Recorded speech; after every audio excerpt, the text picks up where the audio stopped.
进入7月份，又要开始对松树进行逼压处理。松树1年可以进行3次逼压，7月份主要是逼压和短针同时进行。逼压前，首先要确定松树的生长是否旺盛。松树的针叶与根系的平衡关系对生长的影响是比较明显的。长势弱的松树是不能进行逼压处理。逼压前要提前1个星期拔掉部分的老针，让其进入一种新的平衡状态。对于枝干也要进行小的调整，原则上不进行枝干大的修剪。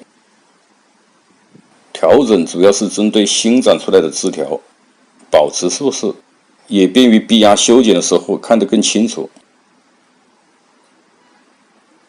用这种小的铝丝进行吊拉。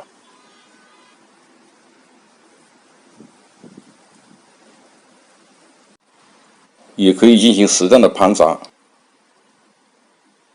对这种小的枝条不要扎得太紧，能改变它的生长方向就行。松树与其他大多数树一样，新枝是直立朝上生长，要对它的生长方向进行控制。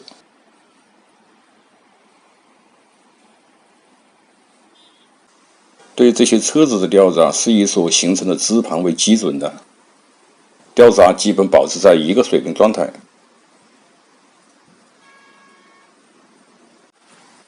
这个时候的枝条即使是多余的，尽量的也不要对它进行修剪，还是前面提到的维持树的生长平衡。因为逼压要剪掉大部分的枝尖，枝叶修剪过多，供氧减少，失去平衡，根系就会出现退发。大的修剪留在休谧期进行。对这种粗一点的干机器拉弯，要2个手同时进行，要抓住枝的接口，防止吊拉过头直接开裂。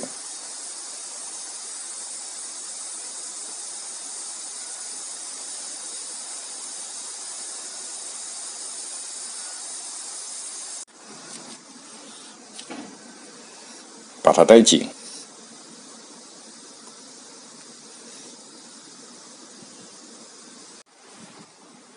逼压短针，芽头刚开始生长的时候就可以，像这种就可以剪了。关于逼压的方法有很多，一般是剪芽头，我采用的方法是直接把留有针叶的枝剪短。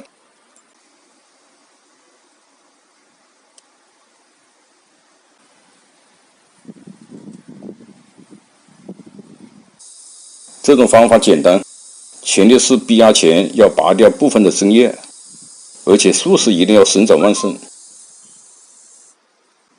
对这些枝基本修剪完，逼压前期处理完成。对盆景进行控水养护，这个阶段很关键。芽生长出来后，保持盆景处于半壳状态，大约10天左右，长针基本定型后，就可以进行正常的养护管理。谢谢您的收看，下期见。